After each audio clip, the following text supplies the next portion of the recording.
You're listening live to Rightside Radio with Phil Williams. It's hard to go wrong when you're on the right side. Rightside Radio. Solid, conservative, and just plain right.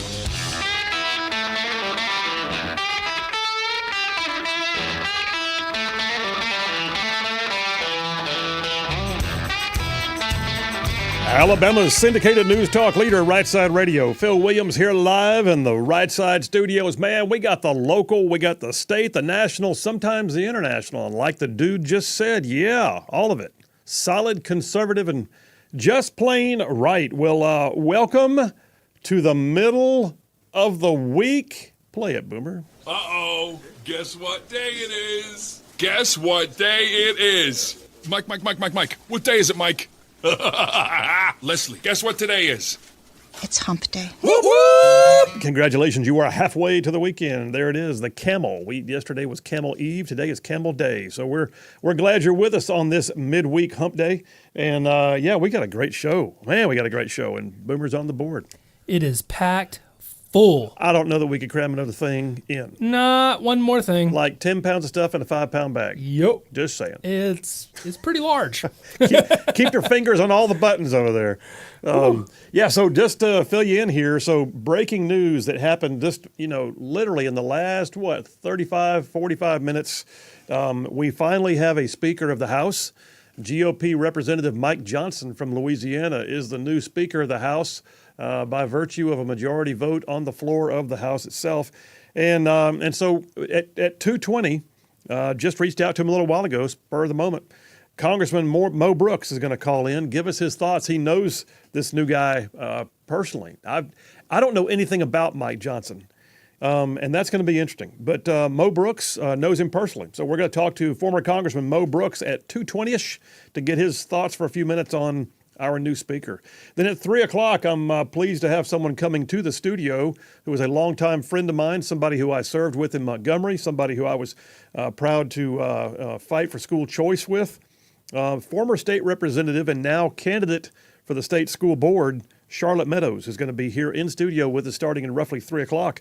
So we look forward to having Charlotte Meadows with us at 3. And then you know the deal, it's 4 o'clock on Wednesday. That's hump day, but it's also Grand Council Day. So yeah, 4 o'clock today, Jeff Poore, myself, and Dale Jackson on the Grand Council right here on Rightside Radio. So y'all stay tuned for all of that. And then I still got a triple dipper somewhere to get in there, so hit it, buddy. The Triple Dipper. 3 stories you've got to know. That's right, the Triple Dipper. 3 stories, 3 themes, if you will, that you got to know as we run today's show. Number 1, right out the gate, I'm calling it Educated Fools. Educated fools. What's that verse in Scripture? Thinking themselves wise, they had indeed become fools. Well, it's amazing to me the amount of rhetoric on college campuses. And granted, it's not like that's new. Think back to the 60s. But the amount of rhetoric on college campuses supporting Hamas is really pretty galling, especially in light of the evidence of the tragedies that occurred in Israel just a little over, 2 weeks ago. Well, we're going to talk about that. Educated fools, that's number 1. Oh, by the way, you might want to know this. Some of the professors at a Alabama college are on a list, just like that. We'll talk about it. Number 1, educated fools. Number 2, the education revolution is what I'm calling it. So we're going to have a conversation with Charlotte Meadows. I look forward to y'all meeting her. She's been a champion for school choice for years now.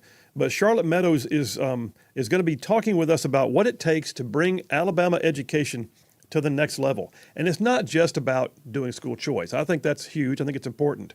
There's got to be other things that we do within the public school arena to help and to grow the capabilities of our current educators and our students. So we're going to talk about it. Number 2 on the Triple Dipper Education Revolution. And then number 3, I didn't get to it yesterday. If I can squeeze it in today, it's a good one. Cash with a catch. How many times has the federal government said, yeah, we got some money for you, glad to send it on down, but you've got to do things our way? Well, what does that mean? Well, lately it means very liberal agendas have to be enforced. Cash with a catch. That's what we'll talk about, number 3 on the Triple Dipper. All right, let me just, guys, remind you that Southern Immediate Care, a chain of clinics all throughout our listening area. Southern Immediate Care is like so good at what they do, providing care 7 days a week to their patients. And they can take all ages. I'm talking pediatric to geriatric, I always say. Go see them. Southern Immediate Care. They are the sponsor of the Rightside Way monologue, and we're just pleased to have them as part of the show. All right, so here's the deal. So Charlene and I were talking last night, and at some point we were discussing world events and the Biden administration's response thereto, and it's so frustrating to watch the Biden administration just dither along, afraid to offend even the worst offenders, equivocating on this, apologizing for that, working so hard to be inclusive that they never take a stand on much of anything. And she said that she had heard a pundit earlier in the day ask in regards to Biden, where's the moral outrage? And my wife's response was epic. I said something like, in response to it, it was kind of, well, moral outrage, this, that, and the other. And she said, no, you got to have morals before you can have moral outrage. Wow. Nailed it. Nailed it. Is there a sense of morality coming from the White House right now? I'm talking about decency. I'm not talking about inclusivity. I'm not talking about earnest beliefs. I'm talking about morality. The actual ability to differentiate between right and wrong, to know that some decisions or actions, regardless of your personal desires, they may still be immoral if you pursue them a certain way. I mean, I can decide that something is worth doing, but I am immoral if I steal your money to get it done. I can decide that I think something is important for the environment, but I am immoral if I force you against your will to take part in it. I can decide that I think kids ought to know things, but I am immoral if I force those beliefs on those kids over the wishes of their parents. Well, let me just cast you back in memory here a minute. You remember an old movie called Chitty Chitty Bang Bang? Stay with me here. It was the 1968 classic starring Dick Van Dyke. I used to love that movie as a kid, except for that one character that just really creeped me out. He was simply known as the child catcher. I mean, that dude was creepy. Wore a long, colorful coat and a crumpled black top hat. He had a long, pointy nose, and he skipped along with hands full of candy and a wagon decorated like a carnival ride. He would skulk around, ringing a little bell, calling for children, children, children, promising them free candy and ice cream, delightful treats, just step into his wagon. The dude was a full-on child trafficker with hands full of sweets, and yes, it was creepy. It was even creepier, though, when you realize that in the movie, his deception and trickery was being played out on young children at the request of his government. Yeah, remember that? The king himself employed the child catcher, and the child catcher was good at his job. He took pride in it. Well, that reminds me of an article that I used in yesterday's show. It's a maddening example of a bloated government believing that it knows best and pursuing its blind adherence to a liberal progressive ideology by mandating it to be put in front of barely adolescent teens. So a little background first. It turns out that in 1992, Congress enacted what is known as the Sinar Amendment, requiring states to pass state-level legislation to prohibit the sale of tobacco to minors. The Department of Health and Human Services was then mandated to begin withholding federal funds to states who did not comply within the next couple of years.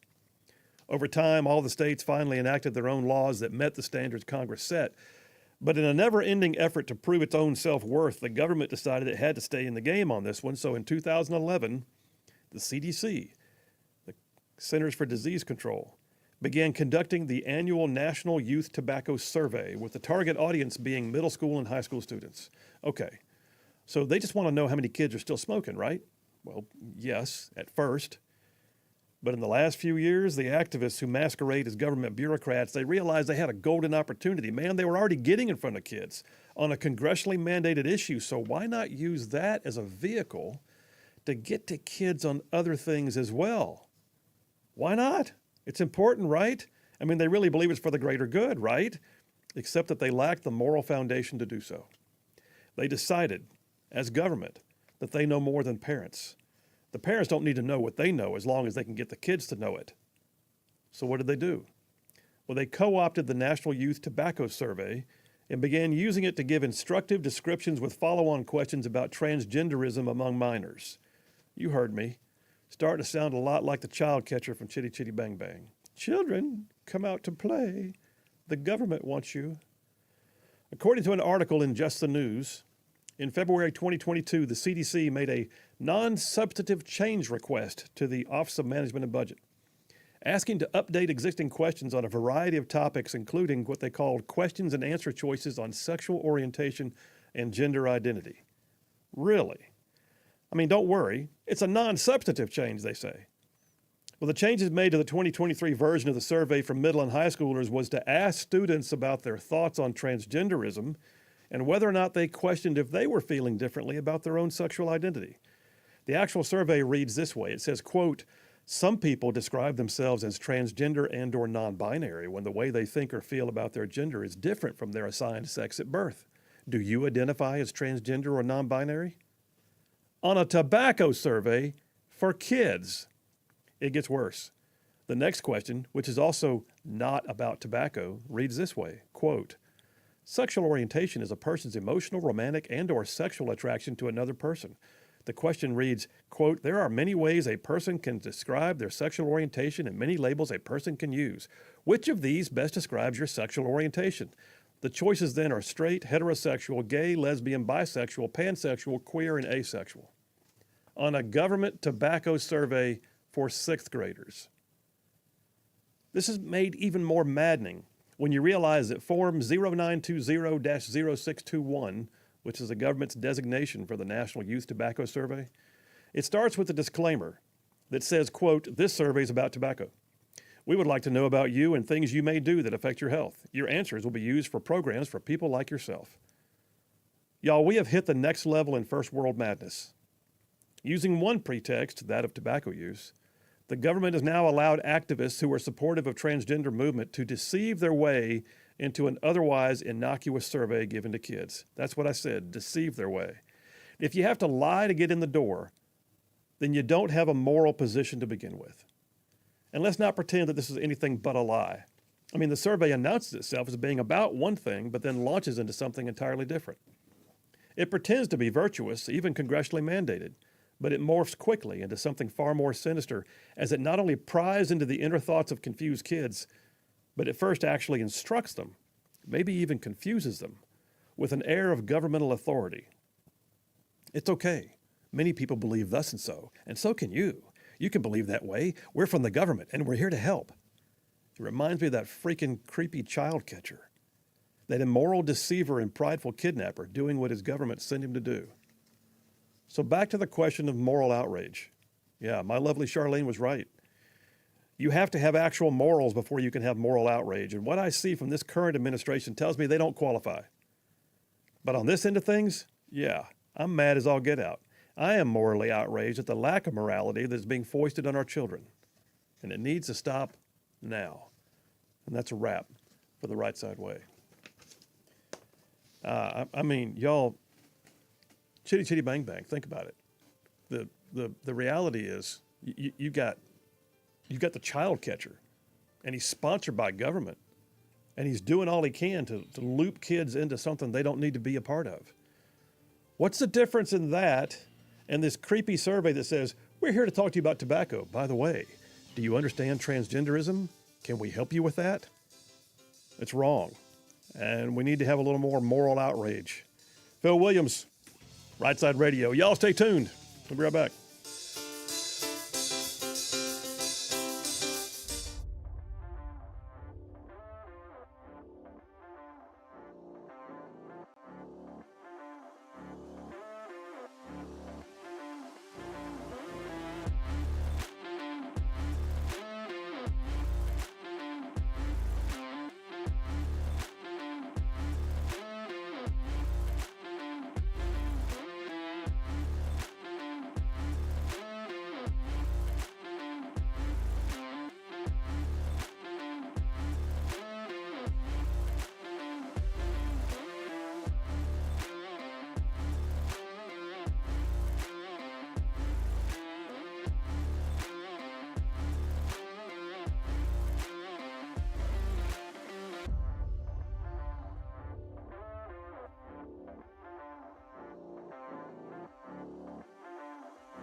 And we are back. Phil Williams, Rightside Radio. Solid conservative and just plain right. Just making it cool to be a conservative. Hey, I want to go right to the phones right now. We have breaking news on the election of a new speaker, and I'm just kind of inserting this where I've got an opportunity because I've got so many guests and other things stacked up today. But I just reached out to our former Congressman Mo Brooks from the 5th District of Alabama, and I said, look, do you got a minute? And he said, sure. And he's always so amenable. Let me just bring him on. Congressman Brooks, how you doing? I'm doing great. You know, retirement makes one available. Well, we appreciate it too. Listen, Mo, with like hardly any time, I just really wanted to get your perspective. Do we have a good guy now as Speaker? We have the best that we could have gotten from a conservative standpoint. Wow. With the possible exception of Jim Jordan. Wow. Mike Johnson is well respected. He's got an excellent reputation for integrity, honesty, conservative values, financial responsibility, border security. He's got some question marks. One, can he meet the financial responsibilities, the fundraising required of a speaker that's typically in the tens of millions of dollars? Two, does a very corrupt system adversely affect his integrity? I hope he's got the backbone to resist. I think he does, but you never know until someone's in the heat of the kitchen. And then finally, I hate what this is going to do to his family relationship. Oh, wow. It's not a legal divorce from one's family, but it is a de facto divorce because the time demands of being Speaker of the House are such that you do not have the time to go to your kids' ball games or choir practices or presentations, spend time with your wife like you would like to, you know, a normal family relationship. And then finally, you've got the danger aspect of it. He's now got a bullseye on him. He's the third highest elected official in the United States of America. Only the president and vice president are in front of him. Wow, that's sobering. You're right, and I cannot even imagine. Even at my low level of political experience, I know what a time taker that was, and that was not anything like what you're describing. But I also recognize too that everybody who doesn't want him to succeed, whether it's a physical target on his back or just a slanderous target on his back, is going to be coming after him at this point. I saw where the Biden administration has already labeled him as MAGA Mike Johnson. Well, the news media is going to target him, and the news media knows no honesty. Unfortunately, that's a big change over the decades. And so they're going to defame and slander him just like they did to me as one of the conservative leaders in the House Freedom Caucus and on the House floor, just like they're doing now to Tommy Tuberville, just like they did to Jim Jordan. Anybody who has conservative values, who stick to the foundational principles that made us a great nation, for whatever reason, the media is so far left that it hates us, and they believe that the ends justify the means. So if they use dishonest means, if it's for a good end from their perspective, they'll do it, and they do. Well, listen, so I guess in summation, we got about a minute, and I really appreciate your quick time with us here, but the reality is, you think we're better off than we were with Kevin McCarthy? I mean, do you think we're where we need to absolutely. be? If you're conservative, absolutely. Kevin McCarthy was a moderate on the political spectrum, which made him a liberal within Republican ranks. He's from California. And we've got Mike Johnson from Louisiana. So, quite frankly, although there was 2 or 3 weeks of gnashing of teeth, those 8 who took out Kevin McCarthy, they got us Mike Johnson, which is a huge improvement if you have the kind of values that I believe most Alabama voters have and most Republican voters have. Well, that's huge. So it's worth it. They're vindicated, those 8. That's huge. Well, listen, Congressman, we appreciate your time, and as always, we appreciate your service to our state. But we may wind up hollering at you later on, too, and see if we can have an extended time with you on the same topic, all right? Happy to. Thank you for all you're doing. Love listening to your show. Thanks. I appreciate that. All right. Well, that was huge. That was encouraging. Dang, I feel better. I mean, I'm looking at a guy I've never really seen before who looks like Clark Kent, hoping he's Superman. And, yeah, Mo Brooks says he's the dude. I'm pleased to hear it. Phil Williams, Rightside Radio. Y'all stay tuned. We got some breaking news about professors at UAH. Y'all stay tuned.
And we are back. Phil Williams, Rightside Radio, solid conservative and just plain right, covering down on some major ground across the northern half of the most beautiful state in the nation. This one right here, Alabama. I'm talking about this show. Wow, we go like way down south of Birmingham and up north of Huntsville and Tuscaloosa, back to Gadsden, parts of Georgia, Tennessee, and even Mississippi, all thrown in just for good measure. All right, we're about to break some news. Boomer, we just do that. We just do that on this show. This is the way we do things. That's why people tune in. I don't want to brag or anything, but there it is. They want to listen to your awesome Just stop. voice. Just stop. See your golden smile. Yes, okay. All right. I was trying to be serious. And Sorry, you went all down. I know it's about to be serious, so I had to make you laugh a little bit before it got too serious. I need a laugh. Yeah. Not been a laughing day. All right, good. So here's the thing. This whole next dipper, I'm calling it educated fools. And I now that I've said it out loud, I got to go back and find the verse. I got to find the address of the verse that says, thinking themselves wise, they had indeed become fools. But I'll find that in a minute. But the reality is this. We've got college campuses across the United States where, you think, okay, ridiculous stuff happens in college. I did ridiculous stuff in college. I look back at college and go, wow, hijinks, stuff happens. What was I thinking? But then there's foolishness. Things like, I don't know, going out there and bragging about Hamas and what a great organization they are, and how Israel is somehow to be, the one at fault for its own demise. What? So when you hear chants like Israel's an apartheid state, what does that even mean? An apartheid state? Because Arabs who live in Israel will tell you just the opposite. They'll tell you that Israelis are allowed to hold Arabs are allowed to hold governmental positions. They'll tell you they can move about freely. They're not restricted from traveling on public transportation. They don't have limits to the jobs they can have. An apartheid state. How about this? What about the chant, from the river to the sea, Palestine will be free? What does that even mean? When you hear kids chanting that on college campuses, what does that mean? Well, that means the eradication of Israel. The only way you can have from the river to the sea is for what's in between to be gone. And what's in between the river and the sea is Israel. So when they chant that, they're not saying, we just want the Gaza Strip. Well, they have the Gaza Strip. 2.1 million people live inside the Gaza Strip, and they have troubles. They have poverty. Why? They get more aid than any one solid grouping of people like that in the world. And what do they spend it on? Apparently, they don't spend it on their infrastructure. Apparently, they don't spend it on their people very well. And so when you hear these things being called out on college campuses, you have to look at it and go, what is happening? Where did these educated fools come from? Well, let me just break some news for you. Because one of our listeners, and by the way, I won't give him up. I'll just say thanks to Steve. How about that? Thanks to Steve, one of our listeners, who turned me on to something that I've now turned over to some outlets in the news media. Do you know we have 2 professors at UAH? Right here in Huntsville. 2 professors at the University of Alabama in Huntsville are among those who have signed on to a letter protesting Israel.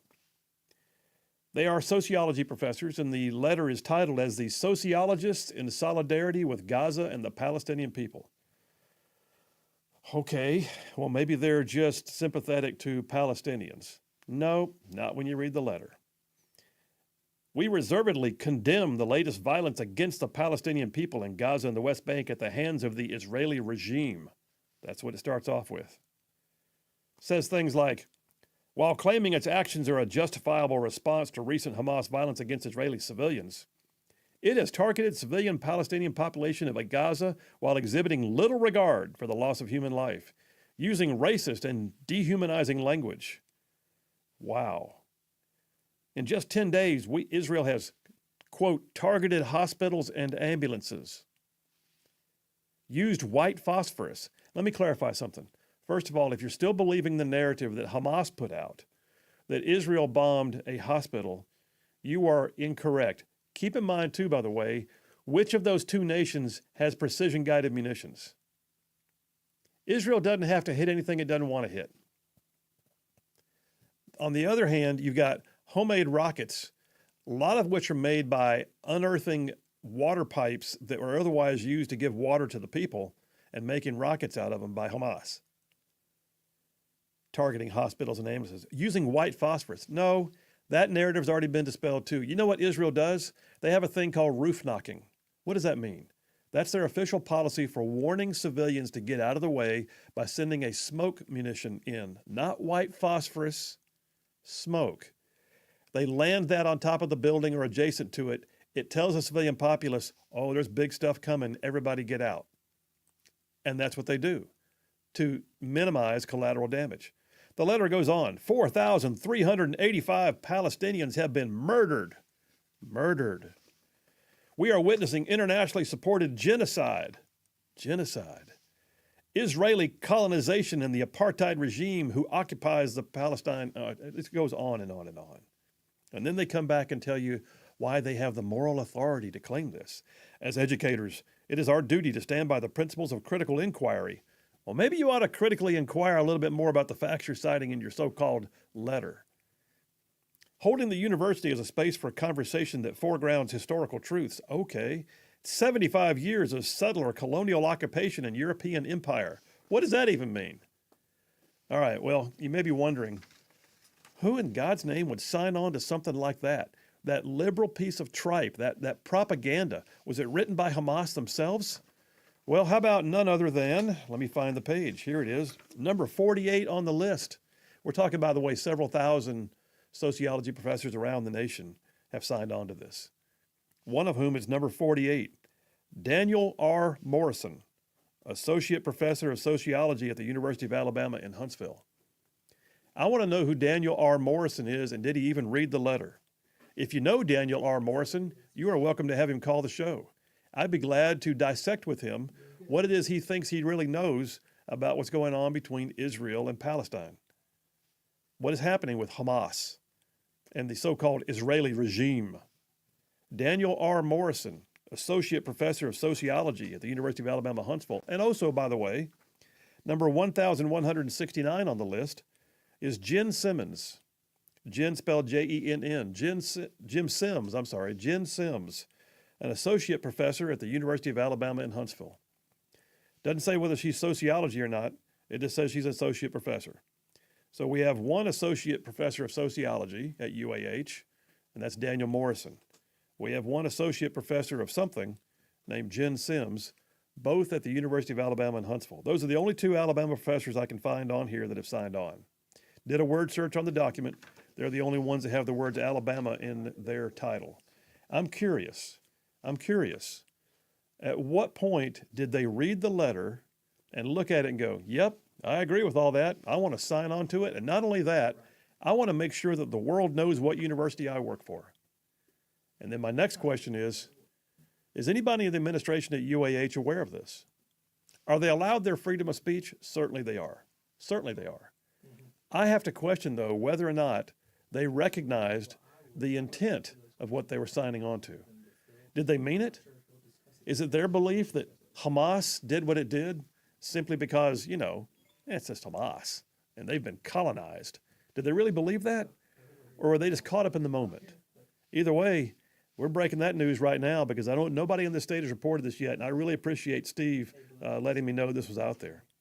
All right, listen, I'm going to take a break about a minute early. We'll do that because when I come back, I'll tell you a little bit more about other campuses. But if you guys have any information out there about Dan Morrison or Jen Sims, professors at UAH, call it on in. If you have any information about the administration at UAH and how they feel about it, call it on in. Phil Williams, Rightside Radio. Y'all stay tuned. We'll be right back.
And we are back. Phil Williams, Rightside Radio, solid conservative and just plain right, just making common sense like a superpower. Hey, many thanks to Steve from Coleman for squaring me up on the address of the verse I was trying to remember a minute ago. The address is Romans 1:22.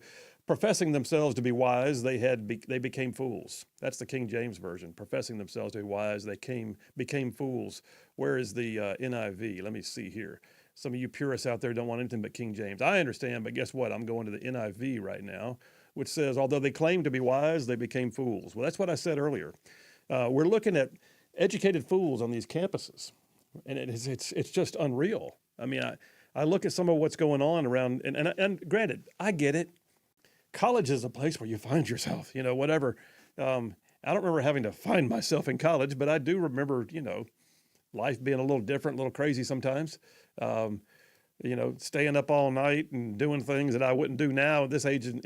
But still, I look at some of the ridiculous things that are being said, and I'm wondering. Katie Pavlich said last night, and I saw this and I thought, spot on. Katie Pavlich from townhall.com was on Gutfeld last night. And she said, you know what, all these students that are out there protesting and claiming to be in favor of Hamas, we should go ahead and just work out a plan for them where they get to go to the Gaza Strip and they can help do good things for people. All the things that they say that they know, let's go send them there and let them see how they feel about being there and what they think is going on. And then, oh, by the way, they have to stay for a period of time and, just go ahead and make it happen. Good luck with that. They won't do it. They just want to tell you what they know from here. How about this piece from Daily Wire? Daily Wire, Ron DeSantis, us dated yesterday. Ron DeSantis orders Florida colleges to shut down 2 pro-Palestinian student groups that express support for Hamas. It's not about what they said about, we believe in Hamas. They didn't say that. What they did was they took what they called the National Students for Justice in Palestine Toolkit, which refers people to the things you need to be a part of for the Operation Al-Aqsa flood, which is basically a call to arms. So these student groups thought it'd be cool to promote Palestine, which, by the way, meant a call for terrorist activity. And Florida law does not allow the knowingly or opportunistic opportunity to provide material support to designated foreign terrorist organizations. So Ron DeSantis said, enough with you. We're shutting y'all down. Your organization is now gone.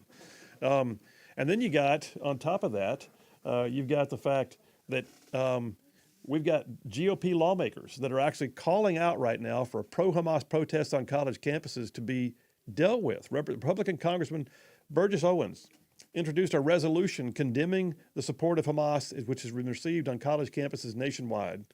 And the resolution, supported by dozens of Republicans in Congress, condemns the support of Hamas, Hezbollah, and other terrorist organizations and institutions of higher education. Okay, what does that mean? A resolution? This is the fine line. You're allowed to have your freedom of speech. You're allowed to have your own opinion.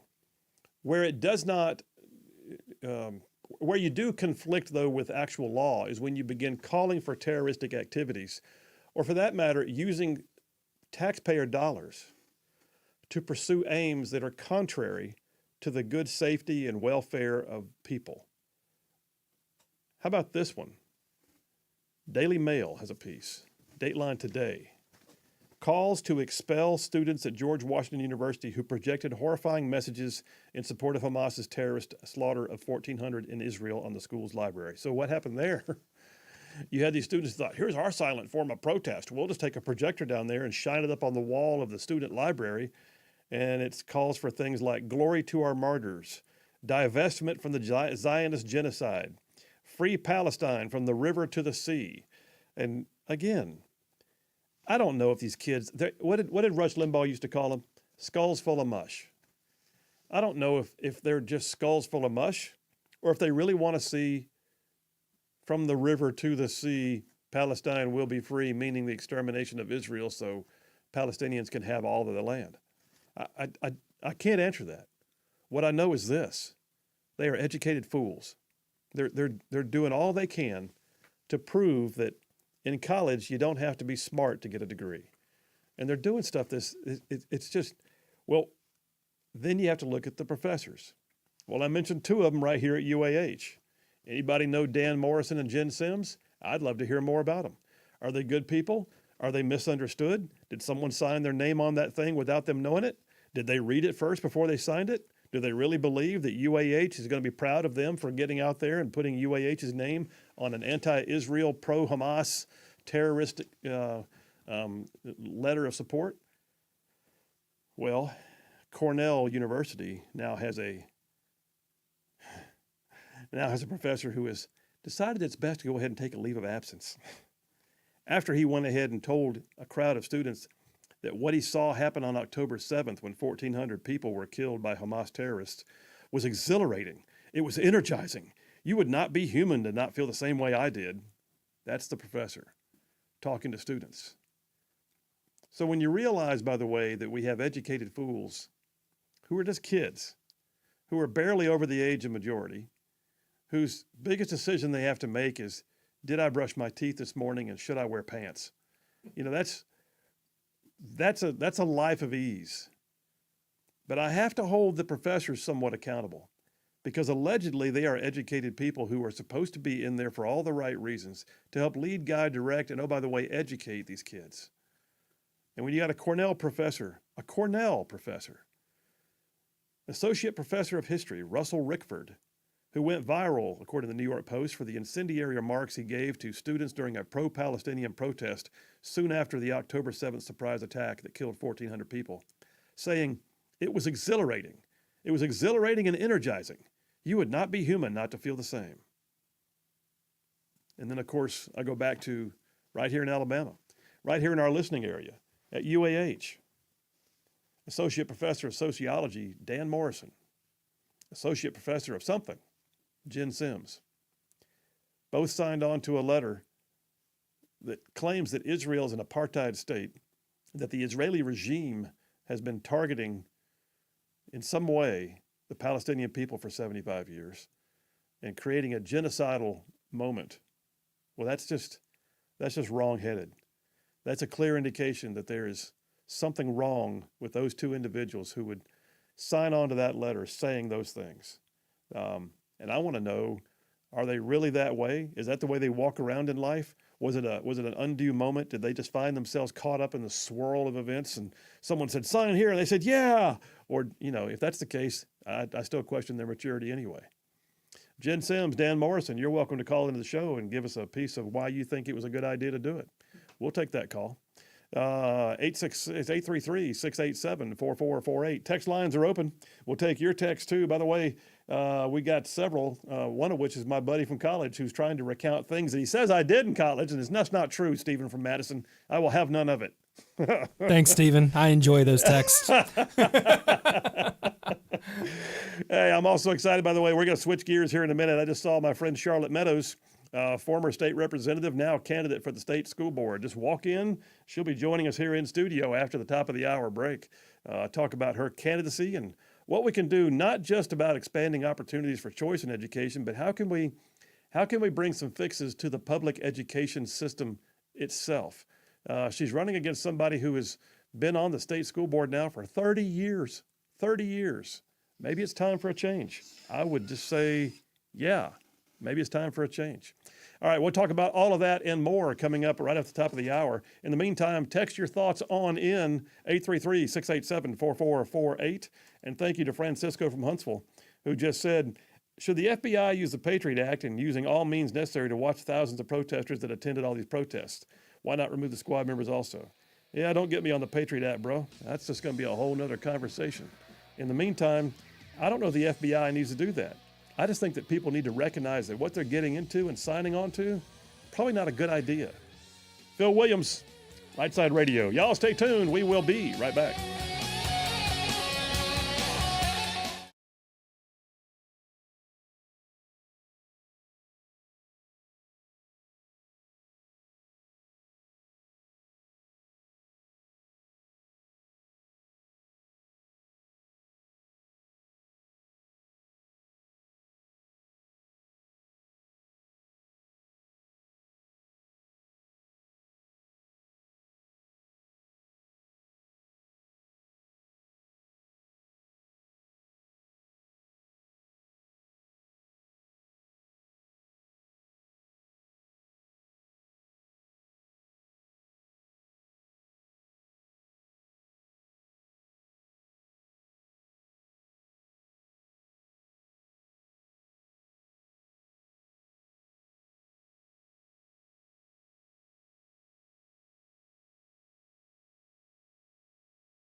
Side Radio with Phil Williams. It's hard to go wrong when you're on the right side.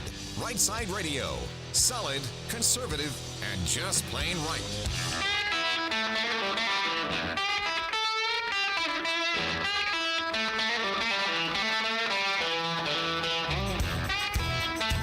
Alabama's syndicated news talk leader, Right Side Radio. Phil Williams here live in the Right Side studios, man. Hour number 2 of the local, the state, the national, sometimes the international. And yeah, we cover down on all of it. Like the dude just said, solid, conservative, and just plain right. Are you saying that? Did you say that in the microphone just now? I did. I didn't think you could. I'm not supposed to be turned on yet. You said you wouldn't turn me on until it's time. Okay, she's already here making trouble, but I'm just going to go ahead and welcome to the studio, right here in the Right Side Studios, a longtime friend of mine, Charlotte Meadows, former state representative, longtime champion for school choice and education reform. And I was for school choice before school choice was even a phrase. Before it was cool. Maybe not. But You were school choice before definitely school choice a Phil was Williams cool. fan before school choice was cool. Well, thank you, my sister. So here's a little bit of background too, by the way. So I was a big proponent of school choice early on. We passed the Accountability Act in 2013, and I was one of my favorite nights in the legislature was when we got that thing to the floor and just rammed it down their throats and broke some of the hold that the AEA had for years. In fact, one of my favorite mental images, and I wasn't there to see it, was that Henry Mabry, the head of the AEA, when he heard what was happening and that he had lost, he literally he went, "Oh God!" and he bent down and held his knees in the hallway like he was going to throw up. I can picture that. But Charlotte came up, and you literally came up when I was running for my second term, and you actually went door to door for me, and that meant the world to me. You drove up you lived down the I lived in Montgomery Pike Road Montgomery. area. Yeah. Well, not Pike Road. We No? lived in County Downs. Okay. Wow.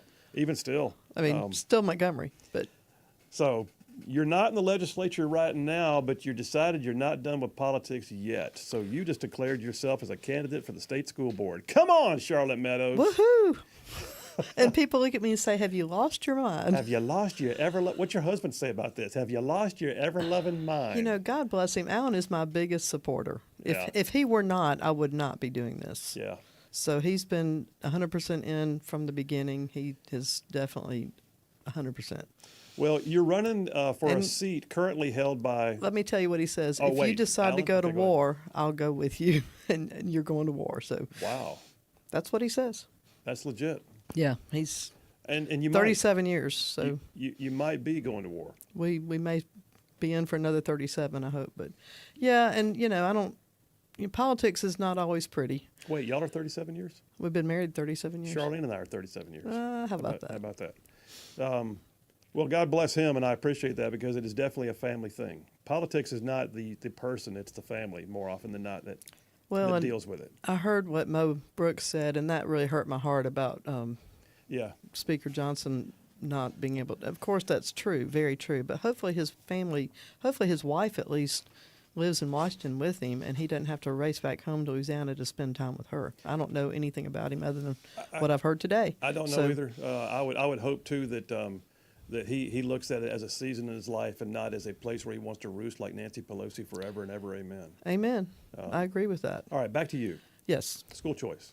You've been in the fight. You were with an organization called Students First way back in the day. And y'all were one of the early. I mean, like before all these others that are out there fighting for school choice now, y'all were in it. Talk about your relationship with Students First. Students First came into Alabama in 2012, and I was in my last year of a 6-year term on the Montgomery County School Board. I was in the Montgomery Public School System. And I met some of them. They asked me to interview for a job, and I said, "Oh, no, I'm way too busy," which I was. My youngest job was graduating from high school and I was the board chair, and I took that as a very big responsibility, and it was pretty much full time with my obligations to my family and the kids and stuff. So anyway, I said no, and then they came back literally the night before, on November 30th, with an email offer of a job, and that was the last day I was in office as a school board member at 10:30 at night, and I was up because some friends and I were going to Krispy Kreme at midnight to celebrate. Yeah. So I got that email, and I was like, oh, my goodness, this is amazing. I emailed job offer, which I wasn't really expecting at that point anyway. And so I took the job and started working for him. And y'all fought for what? I mean, tell me how that worked out back in the day. We first started out fighting for LIFO, last in, first out, which was a policy that was really bad for. It's just not student centric. It was really about putting the last teacher hired, firing them if there's a reduction in force. So, basically protecting the tenure. But right, so they started out in 2012 working to support charter schools. That didn't go anywhere. I started working for them at the end of 2012. They came along in 2013, and when the AAA, the Alabama Accountability Act, passed, we were hugely supportive of that. Yeah. And that's how I actually got my name around the State House a little bit, because I sent a whole bunch of videos. Do you remember that? Oh, I do. And you came up there and walked the halls too. Walked the halls a lot. We brought people to the State House. Yeah. Worked around the state as outreach director and then education policy director with some great people. Of course, got to know my way around the State House more than I had in the past. So is your background personally in education? No, I have a business background. Actually, I went to University of South Alabama for my MBA. There you Graduated go. from Auburn, an Yeah. accounting degree, and then got my MBA when Alan was doing his pediatric residency in Mobile. So, Well, that's okay. So that's huge. But you were on the county school board, then you were with Students First, and then you also, by the way, were in the state legislature championing school choice legislation. right. I mean, you were known as the person to go to find out what that bill means when it said school choice on it. Well, there's a few others there too, but There were, but I was I would say always you were, involved in any school choice bill. So I was there from 2019 to 22. I took the seat of Dimitri Polizos when he passed away in office, very, very tragically. Yeah. The beginning of his second full term. Yeah.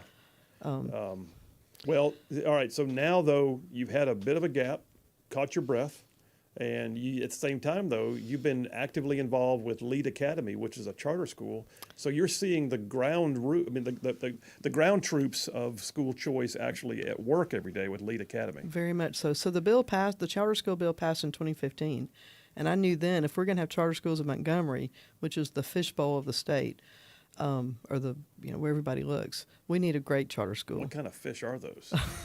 The kind that people stare at. Yeah. You know how people look at fish bowls. Anyway, so I helped to start Lead Academy, and we started that in 2018 and fought really hard to get it started. Had to take a lawsuit all the way to the state Supreme Court. You did. Won that and got the school started later that year, just in time for the pandemic to start at the end of our first school year. So we've been through 4 full years, and just started the fifth year. We just got the charter renewed about 2 weeks ago. Is that right? Maybe. Yeah, 2 weeks ago. Unfortunately, it was only renewed for 2 years. The Charter Commission had some concerns about a lawsuit that we had filed and won, but they're never happy when things like that are going down. So, Well, what I do know, though, and I've said it on the show before, is you are the only member of the legislature that I know of who has taken the AEA, the teachers union, to court and won. and won. So you're Thank you, Alabama Supreme Court. so, I mean that. so you're scrappy. You're not averse to the idea of fighting it out if you have to, but you'll also get out there and just knock on doors, walk the halls of the State House, and sort of be the activist for getting things done.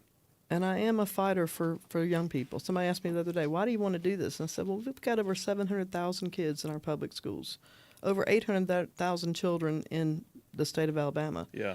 And I believe every one of them can get a good education, can get a great education. But right now, every one of them is not. No, that's a fact, and it's been way too long that we have just continually thrown money at the same old, and expected something different to happen. So listen, we're gonna take a break right now. All right, we come back from this break. I want to get into, all right, what does Charlotte Meadows, the school board member, do to not only expand the capabilities of school choice, which you've been an advocate for years, but how do we do things within the actual public school system anyway? Right. All right, do it. All right. Phil Be right Williams, Rightside Radio. We're in studio right now with Charlotte Meadows, former state legislator, longtime champion for education reform, now running for the state school board. We'll hear more in a minute. Phil Williams, be right back.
And we are back. Phil Williams, Rightside Radio. Solid, conservative, and just plain right. Just saving the world one soundbite at a time.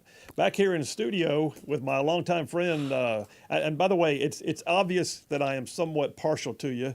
You and I have long history going back. And it's that door knocking and facing the gunfire. Well, or listen, at least the gun. There is something to be said about what it feels like to have people show up and work for you. And it's so true. And I had so much support last year when I ran for the seat in Montgomery. And I had people from around the state that came and knocked on doors for me. I think I had more elected officials supporting me by door knocking than anybody has ever had in the state of Alabama. Well, you were the one candidate, I didn't want to bring it up, but you kind of did, so I'm going to say it anyway. You're the one candidate, in my opinion, that the AEA got their way when it came to redistricting, and they purposely redrew your lines because they hated you. And I'm going to say it. I don't No, care if you're right. I think you're right. I think the exactly AA what won that happened one. was somebody said the AEA needs a bone thrown to them. Who do they hate the most? And it's the person who beat them in court and whipped their tail on every single turn and was there laughing in the hallways when the Accountability Act passed. And they said, let's take out Charlotte Meadows. And so you're laughing now because you're coming back and running for school board. By God, how do you like that? We'll see how they like that. Take that whole audio clip right there, Charlotte, and just put it on your next campaign ad. We will do that. I'm sure we will. All right, let's talk about this, though. All right, so you're running for state school board, which is district-oriented. There are 8 districts in Alabama, and, of course, the governor is one of the members, but does not. She's the de facto chair of the board. Yes. What counties are in your district overall? I mean, you've got a pretty broad swath. It's pretty much central Alabama, so I hope a lot of it are in your listening audience. So I'm going to go over the counties. There are 5 whole counties. Yeah. Intact counties: Shelby, Chilton, Bibb, Coosa, and Elmore. Okay. And I grew up in Elmore County. Okay. Lived on my parents live on Lake Martin. I grew up going to the house there since 1970, so that tells you slightly how old I am. But then Montgomery County is partial, and partial Jefferson County, and part of Talladega County. Really, just the part that includes Silicaga. Oh, that's like half of our listening area, right? So there. it is. You've got a great listening audience, and the part in Montgomery County is the part actually that I represented for those 3 years I was in the legislature. Okay. So I'm very familiar with. Obviously, I'm very familiar with the schools in Montgomery County. And the school system. Well, you're running against somebody who I don't feel like I have to beat up on because she's not really. No, please Stephanie don't. Bell. Stephanie Bell is a fine, upstanding person, and I like her personally. But she's been there 30 years. Well, let's be exact because I'm a numbers person. She's been there. It'll be going on 28 years. Okay. So I'm going to be accurate. 28 years. She's had 7 terms in office. She started in January of 1995, and there's been a lot of changes in education in Alabama in those 28 years. But there haven't been enough changes in the quality of what we're seeing in the outcomes. And that's why I'm running. And that's why I have no grievance with Stephanie Bell that I can think of. If I had to go back and if I have to search hard, then I must not have a true grievance. You know what I'm saying? I'd be nitpicking at some point. But I will say this: if I have a grievance, it's going to be we're last in the nation, and there are people serving on our board who have been there for too long that may need to step aside and let fresh ideas come in. And that's why I think that's the hallmark of your campaign at this point. It is, and I have a huge passion to see every child succeed because the education that a child gets determines their future, and any parent knows that, which is why parents fight so hard to get their child into a good school. Yeah. And so many parents in our state are not able to do that because they're zoned to a school based on their zip code, and that's not right. No, it's not. I mean, where else in the world are you told that because you live here, you have to shop at that store or only work in that place? I mean, that sounds communistic. It is communistic. And, I mean, we've just moved to Shelby County several months ago, and we're shopping for churches. And we drove 30 minutes to church last Sunday morning. In fact, I'll tell you this, we went to 2 church services because we're not finding one fast enough. We're like, we need to settle into church. We're going to go to 2 separate churches and, just try out. So we are doing it all. Well, Boomer and I have an opinion on that. We'll share that with you. I'll be glad to listen. The bottom line is you're running, but I know what the AEA is going to say. You're there to break education. You're trying to just crush the backs of public educators. And no, the truth is, you want to work from within to fix what needs to be fixed, but preserve what needs to be preserved. I'm sure. Exactly. And I mean, we've got some awesome teachers in our state, and we've got some great schools in our state. But every teacher is not exactly what we need.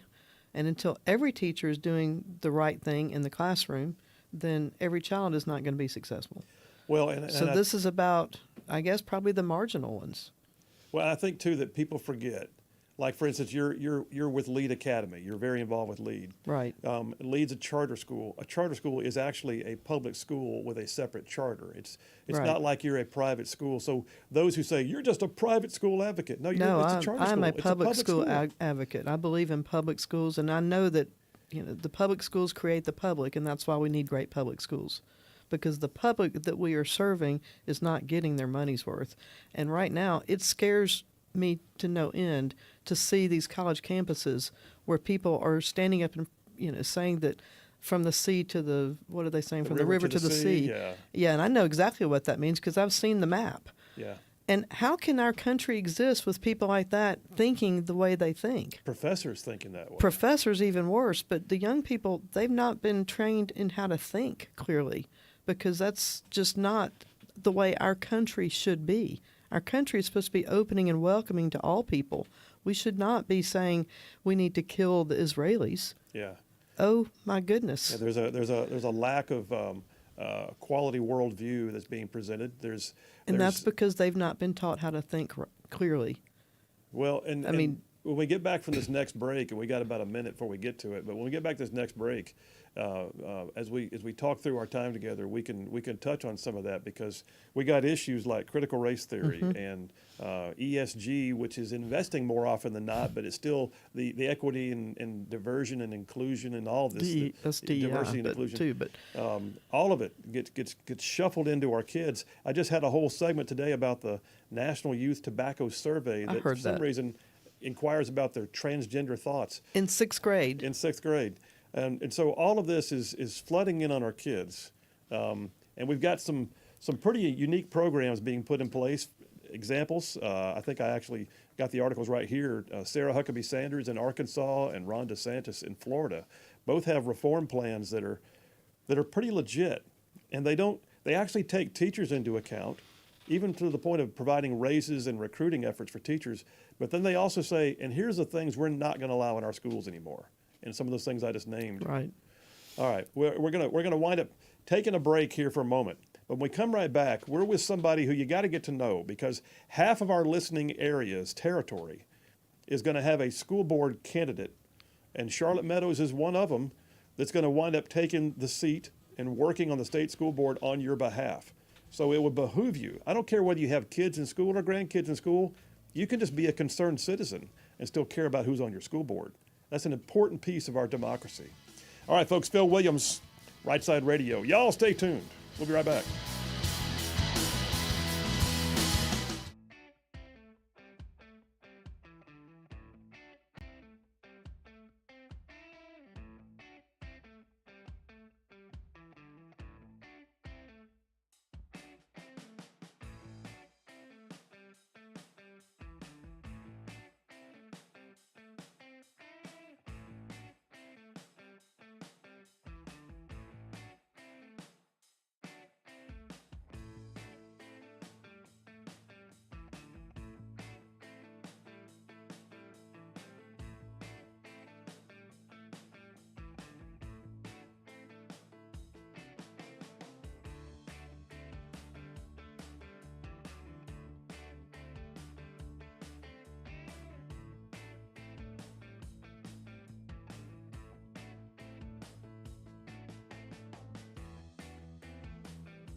And we are back. Phil Williams, Rightside Radio. Solid, conservative, and just plain right. Covering down on some major ground across the northern half of the most beautiful state in the nation. This one right here, Alabama. And I'm talking about y'all. This show goes like way down south of Birmingham and up north of Huntsville and Tuscaloosa, back to Gadsden, parts of Georgia, Tennessee, even Mississippi.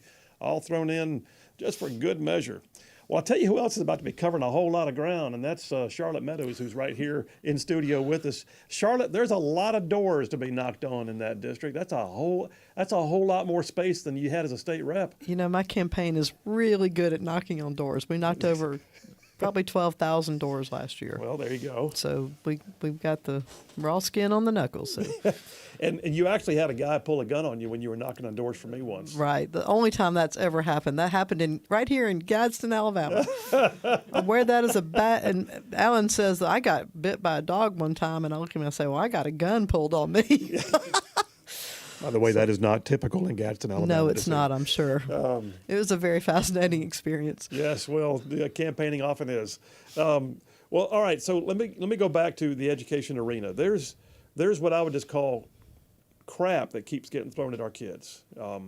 Critical race theory, SEL, equity, diversion, or diversity, equity, and inclusion. Yeah, thank you. I just DEI. got lost in the, yes, all the acronyms. It's all the acronyms, and you can almost decide. Okay, if it's an acronym, it's probably bad. You don't have to think about it. But no, that's not totally true. But I mean, and Phil, that's exactly why I want to run for the seat. I feel like we've got to have people in the trenches paying attention, saying, okay, not on my watch, because this stuff has come along. It's kind of crept into our schools it seems like it's happened just over the last few years, but it incrementally has gotten just so much worse, and it's just been allowed, and we can't allow it anymore. We can't just stop it. We've got to actually turn the tide and start going back up the mountain towards what I would call a godly nation.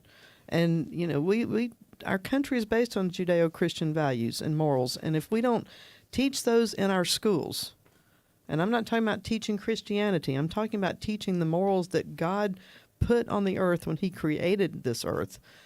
Our schools have to be able to do that, and not be so absorbed in all this other stuff, and whatever the next woke agenda is that comes along. Exactly. We cannot continue to allow our kids to be indoctrinated. Well, and our kids wind up being guinea pigs too often, too. Oh, we got a neat idea. Let's put it on the kids. And let's try it out. And try it out. Well, so let me ask you this. There are a couple of plans that I looked at and thought, that's interesting. I like it. I like Sarah Huckabee Sanders, the new governor of Arkansas. And she came out with a plan that they call Arkansas Learns. And Learns is an acronym, but I don't see what Learn stands for. But it's a big old all-caps acronym. But they've got a variety of things built into their plan, which I love, part of which is giving parents far more sense of empowerment in what happens with their kids, providing things like reading coaches and tutoring grants in case your kids are struggling, trying to have actual standards in place for reading levels to be met, which has been a struggle in Alabama. Dual diploma programs, which I was proud to be the sponsor of the dual enrollment program when we had it in the legislature. But that's something every high school should have. They should. I mean, there's absolutely no reason they shouldn't. There's a junior college almost within reach of every high school. Right. We've got plenty of junior colleges in the state of Alabama. So how do you now? We can talk school choice all day long. We've talked about it to great length on the show even this week. But how do you foresee fixing public schools?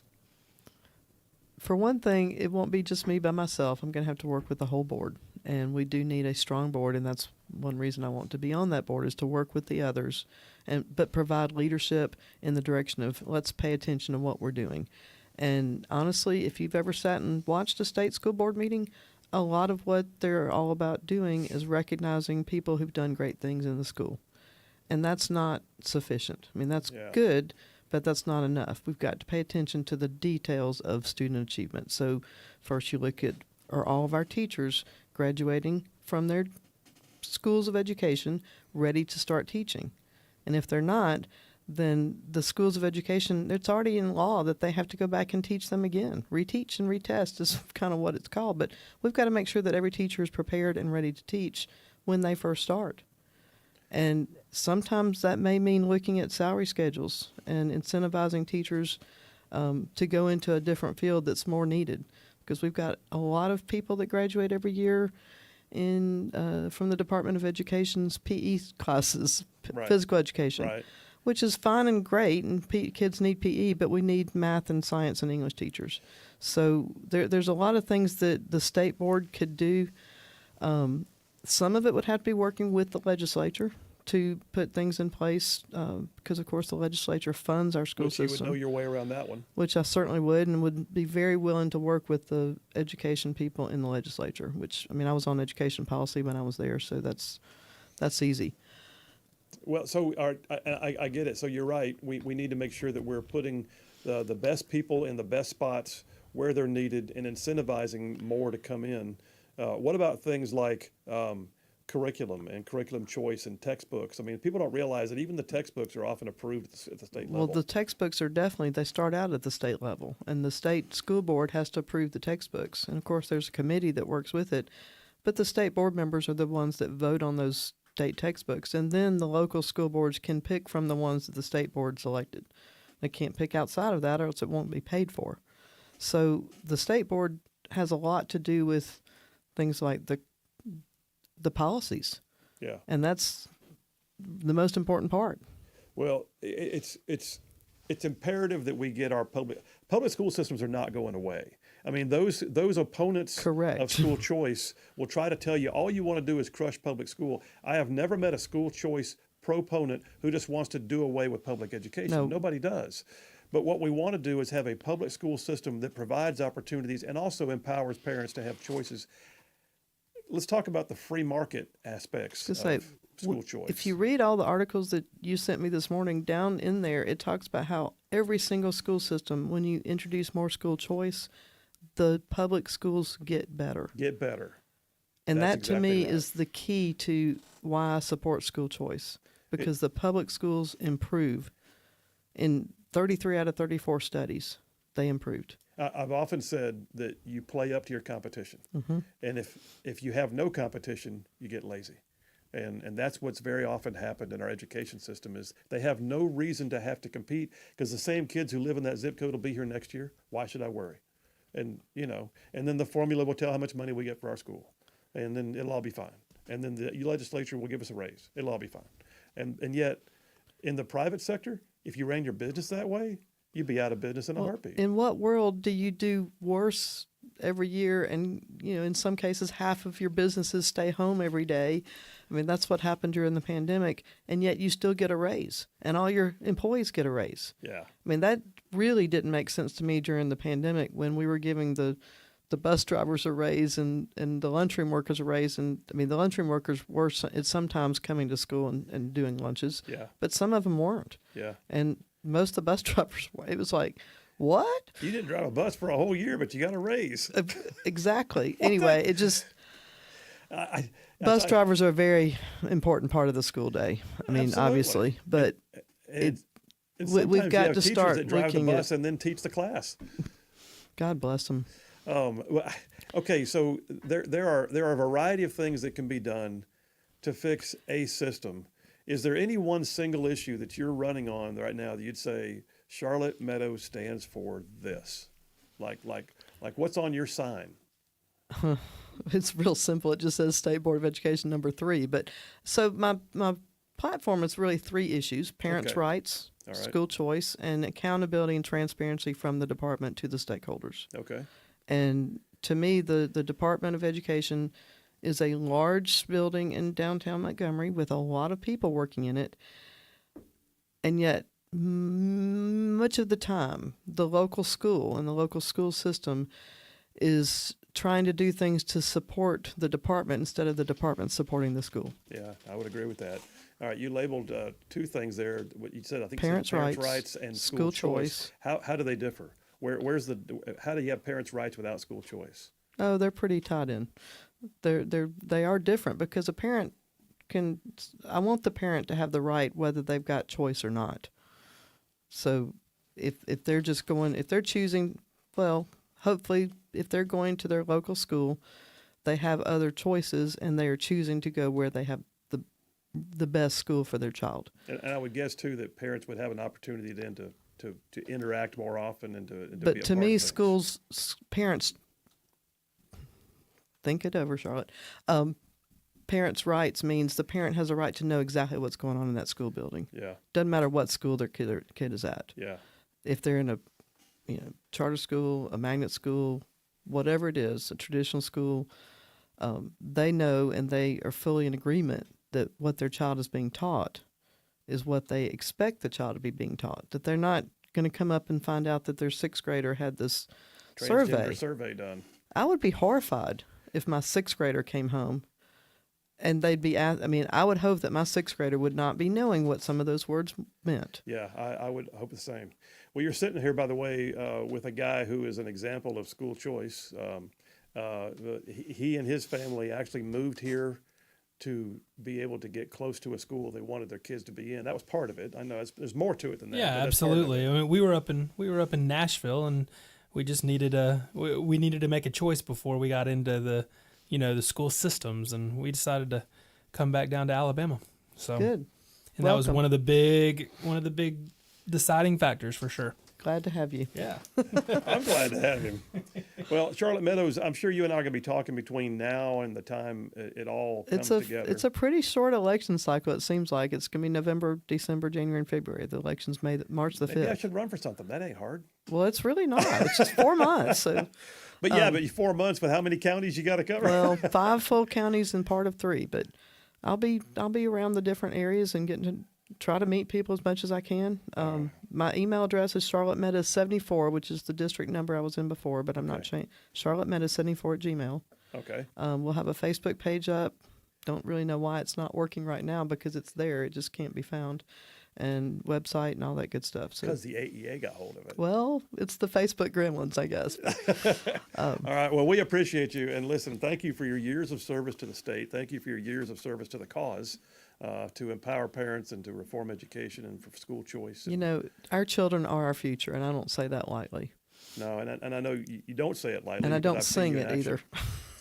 All right. Charlotte Meadows. It's great to be with you. I appreciate the Blessings opportunity. on you, my friend. All right, listen, we're going to come right back and put a lid on this one. But in the meantime, you got to get to know the candidates. We had Brian Taylor on the other day running for Supreme Court. We got Charlotte Meadows here today for school board. And don't get lost in the what I would call the big sexy races, like just who's running for governor or who's running for president. You got to know the decision makers that do things at levels that are what I would call far more grassroots politics, because those impact you sometimes more than the big ones do. Like who picks out your kids' textbooks. Phil Williams, Rightside Radio. Y'all stay tuned. We will be right back.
And we are back. Phil Williams, Rightside Radio, solid conservative and just plain right. So, man, text messages flowed on in while I was on the air. By the way, breaking news story. You know, yesterday, was it yesterday, Boomer, about Birmingham Southern? Was that yesterday? I think it was.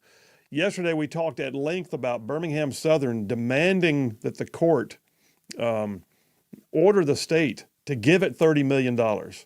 And they filed suit against the state.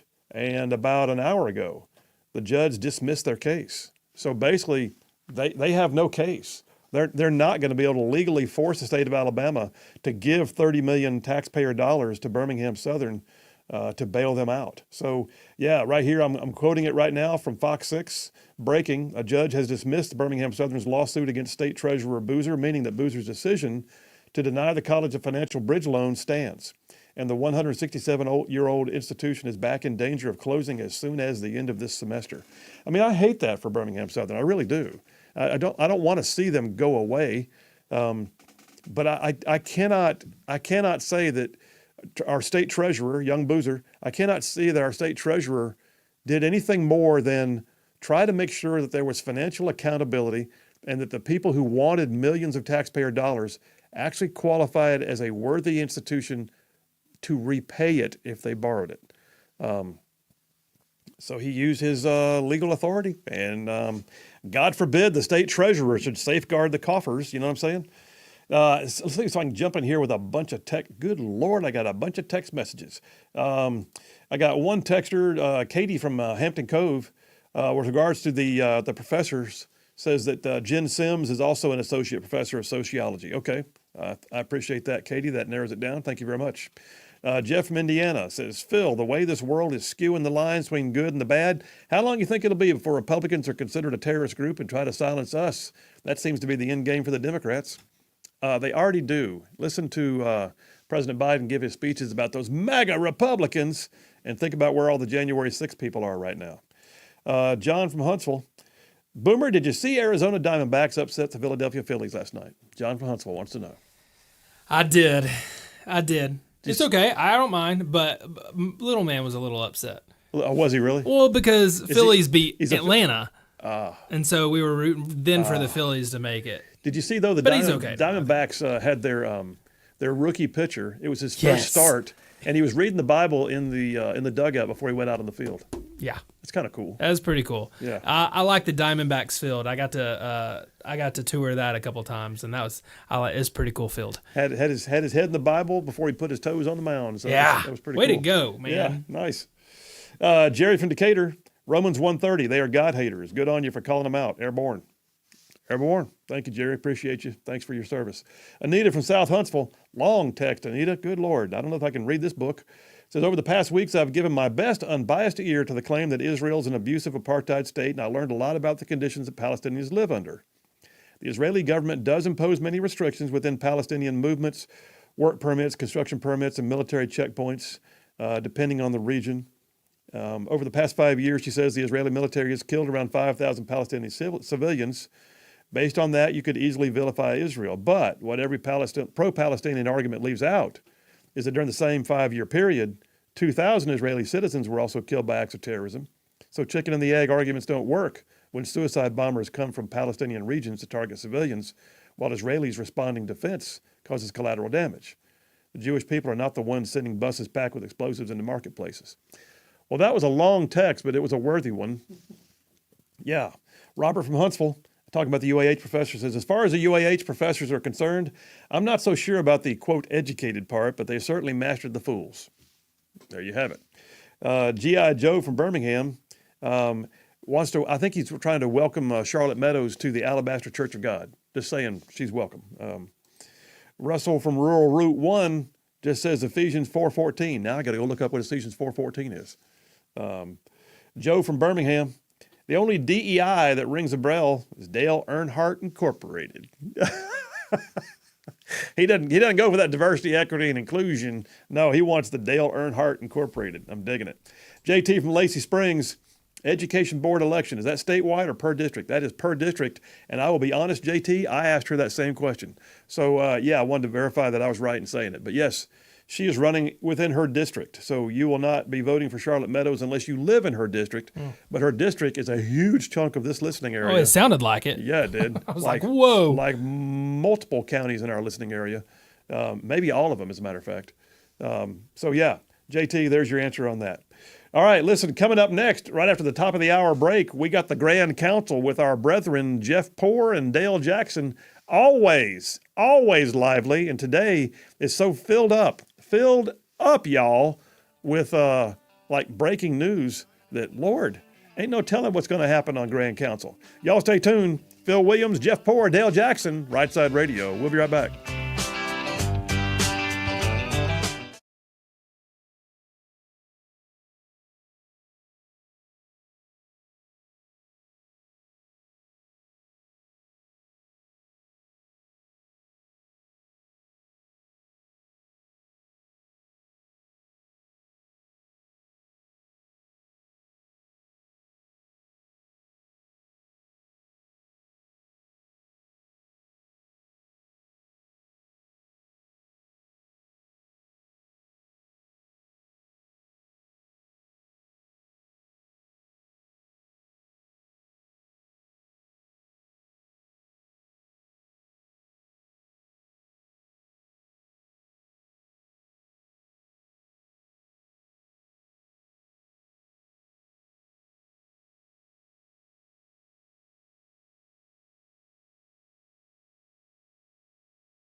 You're listening live to Rightside Radio with Phil Williams. It's hard to go wrong when you're on the right side.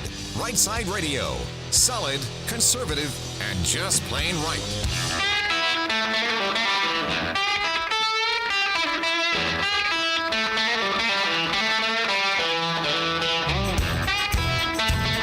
Alabama's syndicated news talk leader, Rightside Radio. Phil Williams here live in the Rightside studios. Man, the local, the state, the national, and oh yeah, even the international. We cover down on all of it. And like the dude just said, solid, conservative, and just plain right. Well, welcome to hour number 3. And you know what that means on a Wednesday afternoon. It's hour number 3, 4 o'clock in the afternoon. We do a little thing we call the Grand Council. And this is where I get together with 2 of my brethren in talk radio who do this for a living and been doing it longer than I have. But let me just call the roll and make sure the Grand Council is present. So from 770 AM, 92.5 FM, WVNN's Cumulus Broadcasting Channel in Huntsville, also writing for Yellowhammer News, Dale Jackson, are you here? You are indeed. Welcome aboard. And then I got to look down south, and from FM Talk 106.5 in Mobile, host of the Jeff Poor Show, and also the editor-in-chief at 1819 News. Jeff Poor, are you with us? I am present. You are indeed. All right, Boomer, I pronounce a quorum. Hit it. Assemble the Grand Council. Ba-da, bum-ba-da. All right, fellers. I tell you what, I'm going first this week. So, I mean, I can just imagine how many news stories can we have in one day. But I'm just gonna go with this one because it just broke like in the last hour. So, State Treasurer Young Boozer decided he was not going to go ahead and just grant a loan to a troubled institution of higher learning, Birmingham Southern, and the judge just threw out Birmingham Southern's lawsuit in the last hour. What do you think? Is Birmingham Southern going away, and how do you feel about Young Boozer's decision? Jeff Poor. I feel pretty good about the decision actually for him to not to deny this because they grossly exaggerated the health of their financial standing. Turns out they're over leveraged, and I you know what? Isn't it about time the higher education bubble burst? I'm sorry if it happens to Birmingham Southern first, but the gross excesses over time are finally catching up with these institutions, and it just so happens I don't want to see this to become a thing where the state bails these guys out. No, and they're a private school too. Why are we doing that with state tax dollars? I tell you what, I'll just throw it to Dale first, though. Go ahead, Dale.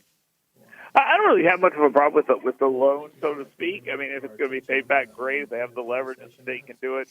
Well, but I still ask, why don't they go get this loan from a bank? It turns out they already have gotten a loan from a bank, and that may be part of the problem with some of this. But if I'm Jefferson County and I'm making the argument that has a $17 million impact on my county every single year, maybe I come up with a way to loan them $30 million, and I don't ask the people in Mobile and Dothan to do it. And it brings up a great point, because at one point they were asking for I think $40-something million, and they wanted money from the county, from the city, Birmingham, and they also wanted money from the state. But they wanted just basically bailout money at first. At least, I mean, even though the legislature, in my opinion, kind of capitulated or caved on this, at least they turned it into a loan and gave full discretion to the state treasurer, who, by the way, I applaud him. I think he had to know this was going to make some people mad, and he did it. And he said, you know what? You don't qualify. And to Dale's point, oh, by the way, you've already got a $17 million loan to Service First Bank, and they don't want to subordinate themselves to you. So sorry for your luck. So Birmingham Southern, I hate it, but we may be seeing here's the other thing. If they don't go under, then they were lying to us. That's going to be interesting. But there's that. Next question, Dale Jackson, what do you got? What is your favorite piece of legislation that Mike Johnson passed, and how often were you talking about him on your show before this? I reserved this question for y'all to see what angle you were going to take on Mike Johnson as Speaker of the House. I look at it and think, well, it looks like we just hired Clark Kent. I hope he's really Superman, because he's got the job. I've never heard of him. Now, we just had Mo Brooks on a little while ago. He just called in. We got him on just momentarily after we started the show. And he told us he loves Johnson. He says next to Jim Jordan, that's the best thing we could have done. So I'm glad to hear that. We're hoping to get somebody else from the delegation on later in the show. But I don't know a thing about the guy. Not that I have to know about something about every member of the body, but still, I look at it and go, never heard of the dude, and now he's Speaker of the House. Jeff? I know he was with the Alliance for Defending Freedom, constitutional lawyer type, and I think we heard a lot.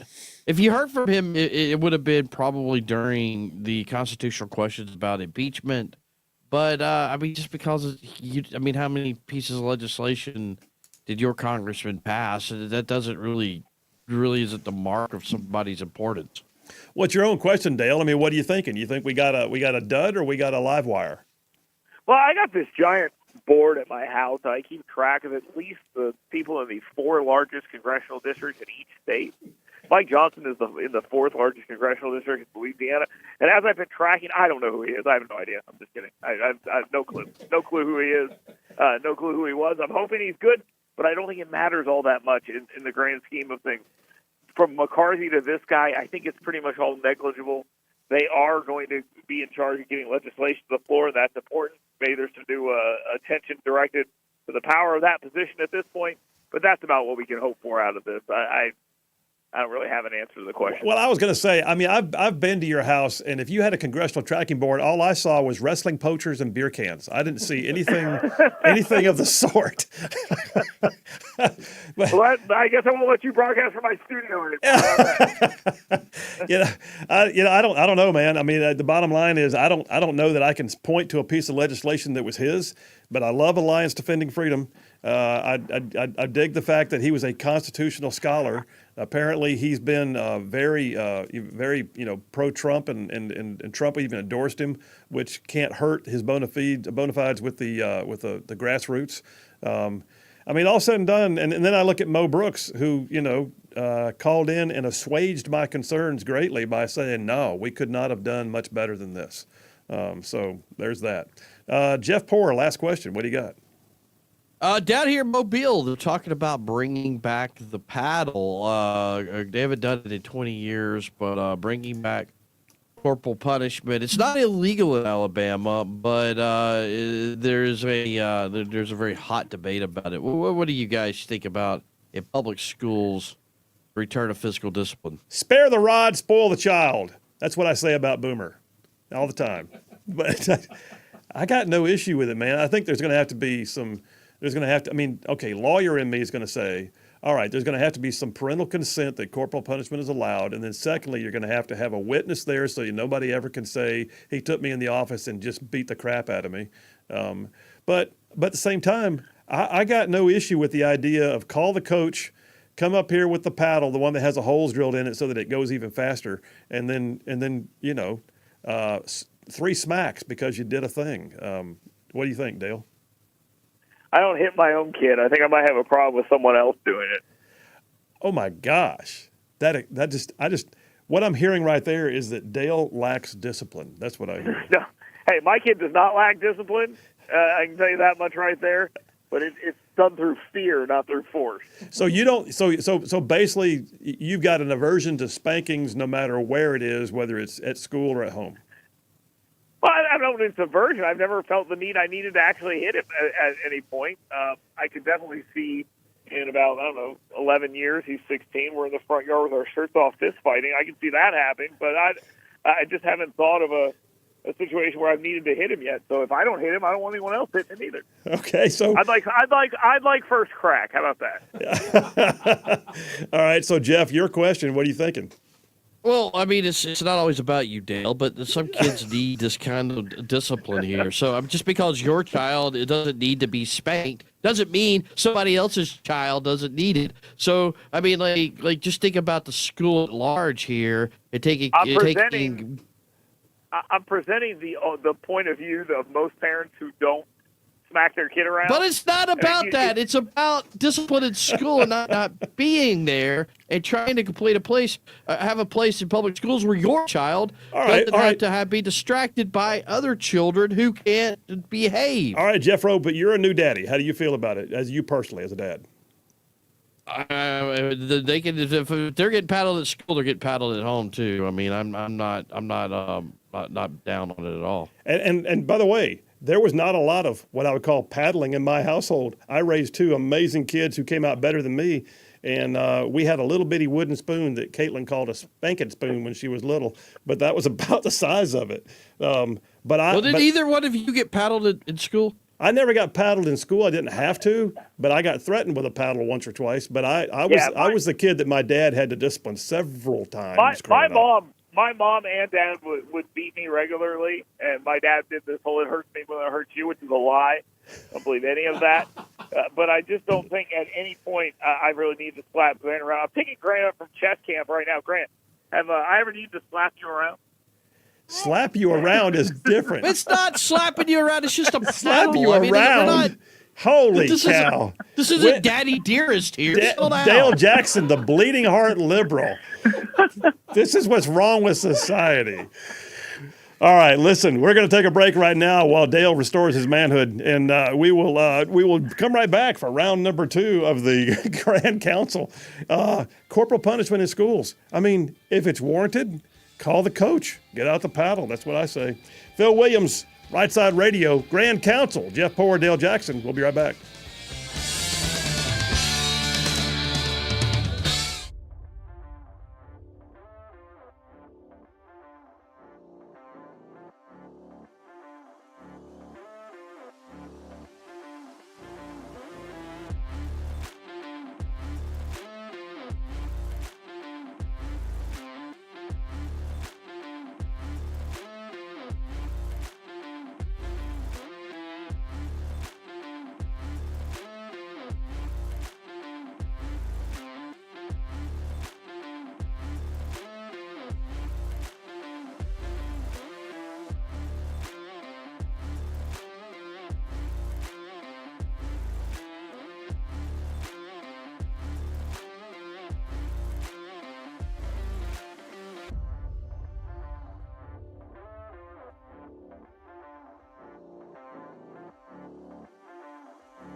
Righteous bump.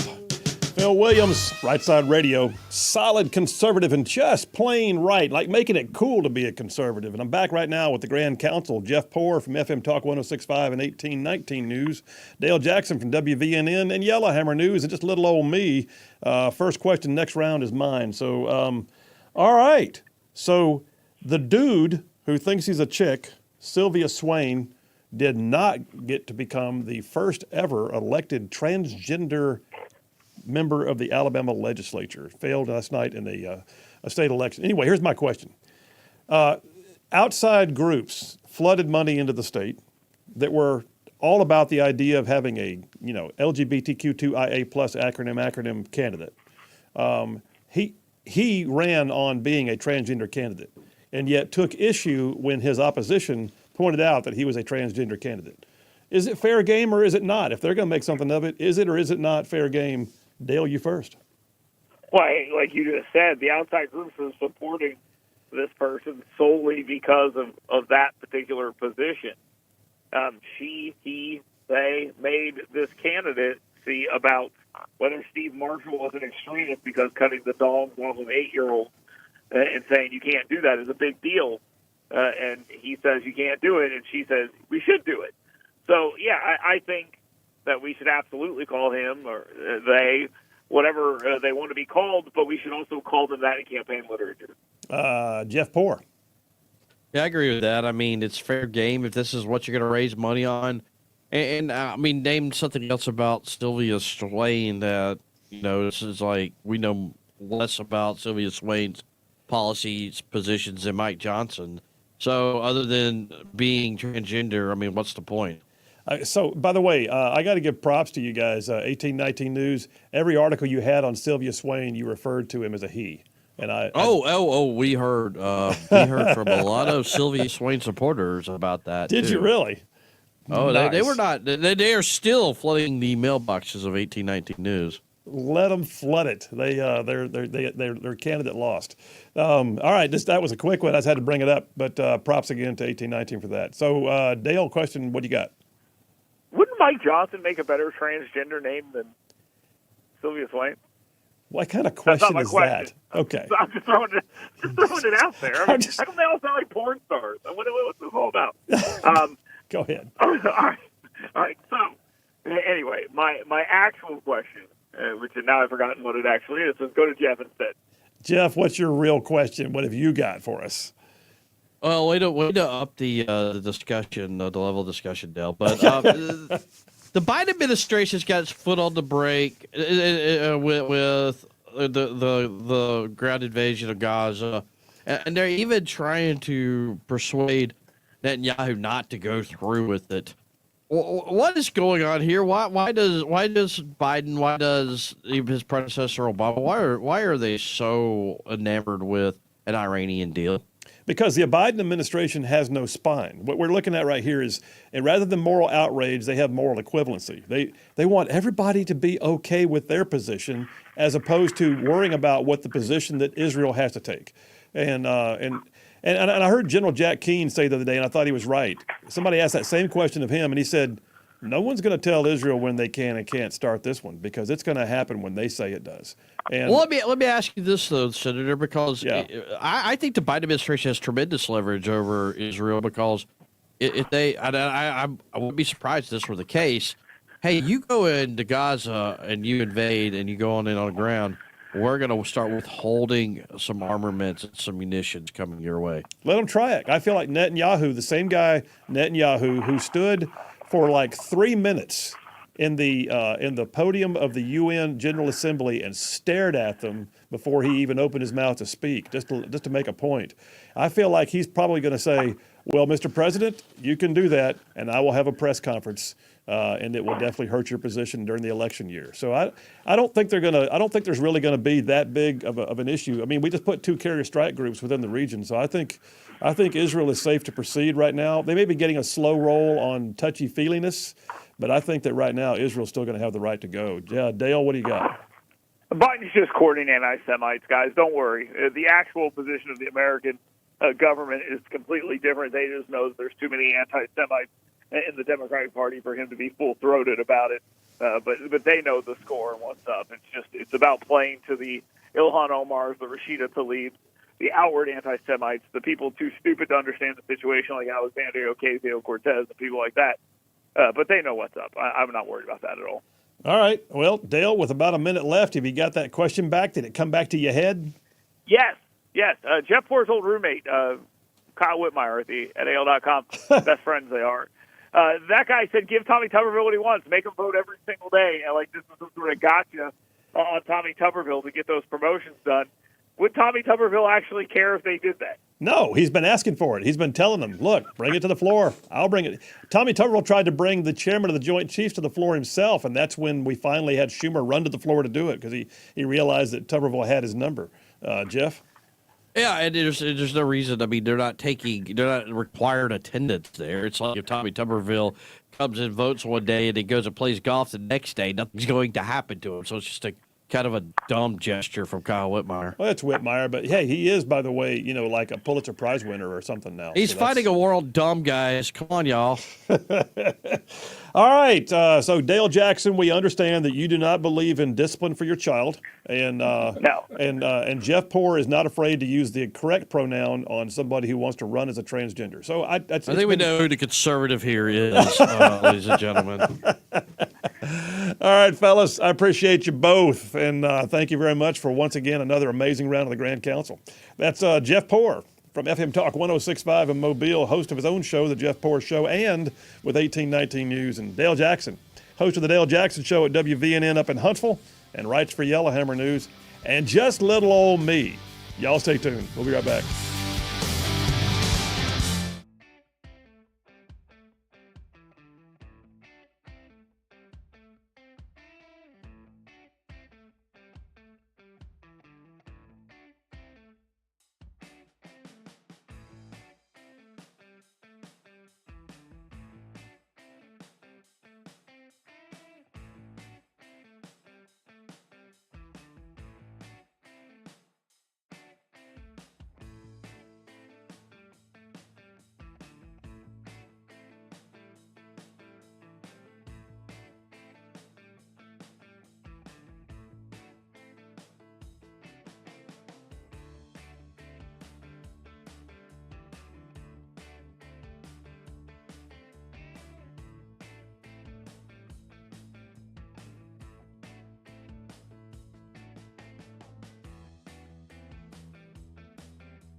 And we are back. Phil Williams, Rightside Radio. Solid conservative and just plain right. Covering down on some major ground across the northern half of the most beautiful state in the nation. The most beautiful, I don't say that lightly, the most beautiful state in the nation. That would be this one. I'm talking about Alabama. And listen, y'all, I'm saying this show goes like way down south of Birmingham, up north of Huntsville, Tuscaloosa, back to Gadsden, parts of Georgia, Tennessee, even Mississippi, all thrown in just for good measure. I'll tell you what else, who else has some major ground they cover, and that's our friends at Southern Immediate Care. Southern Immediate Care, y'all, we're proud to have them as a sponsor. I know the owner of the chain. He is indeed a right side ruffian, and their clinics cover much of our listening area. They got locations like in Gadsden, Anniston, Attala, 5 locations around the Birmingham area, Chelsea and Hoover being the 2 newest ones. And I'm just saying, folks, they're open 7 days a week. I mean, if you wake up on a Saturday morning, the kid's got a fever, what do? Southern Immediate Care. They're there. Find the location nearest to you and go check them out. But this is who I use personally, and I've been using them a lot longer than they've been advertising on the show. In fact, I was proud to get them on because I've been using them already. Every time I've walked in the door of one of a Southern Immediate Care facilities, it's always been clean, professional, friendly. You can get your shots right there on site. You can get your x-rays right there on site. They'll see all ages, pediatric to geriatric. Listen, Southern Immediate Care. You find the nearest location to you, check them out if you need them. They will take care of you. And do me a favor, tell them you heard about it on Rightside Radio. All right, well, listen, this is a break in the show. I am pleased that we have an opportunity, just spur of the moment here, to have one of the members of our congressional delegation call in. That's Congressman Gary Palmer, who just came off the floor of the House for votes and earlier today voted for a new Speaker of the House, and he is actually on the line with us right now. Congressman Palmer, how you doing, sir? I'm good, Phil. Thanks for having me on what I consider a really great day for our country. Well, it's I'm hearing good things. I mean, I'll be honest with you. My listeners, most of us don't know who Representative Johnson is, Speaker Johnson is. But apparently you and other members of what I would consider to be the conservative aspect of our House are pretty enthused. Well, Mike and I have known each other a long time. I mean, before we even came to Congress, back when I ran the Alabama Policy Institute. And as you know, very involved in the pro-family issues. And Mike worked for a group called Alliance Defending Freedom. Right. They're the folks who, as you know, defend people who are sued by the atheist groups, and they really advanced our Judeo-Christian principles. And he was also involved with the Family Policy Council in Louisiana. About the only bad thing I can say about him is he's an LSU fan. But he is one of the smartest people I've ever met. He's a constitutional lawyer. His emotions don't get the best of him. He's very level-headed. And if you heard his speech today, he is a fantastic communicator of our values. And I think the American people are going to like Mike Johnson. Well, that's I tell you what, it's hugely encouraging to hear because I was sitting here from afar, not knowing him. I mean, there are certain names I know. I was excited to see your name in the hat the other day. I was excited when Jim Jordan was running. I know of and like from afar Byron Donalds, but I'd never heard of Mike Johnson. That being said, everybody that I kind of lean on to give me perspectives is saying that he looks like Clark Kent, but he might really be a conservative Superman, is what it sounds like. Well, I'll tell him that. Okay. I can get him the T-shirt. But no, Mike is part of leadership, part of the elected leadership. He was the vice chairman of the conference committee, and has done a really good job. Prior to that, he was chairman of the Republican Study Committee, which I'm a member of, and he and I have worked very well together. Everything he's done exceptionally well.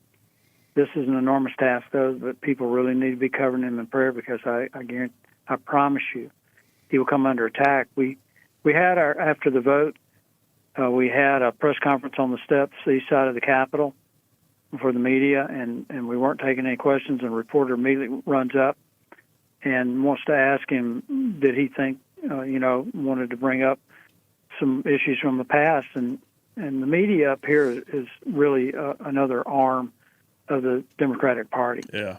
and Mike it just rolls right off of him. So I think he's the exact right guy for the job.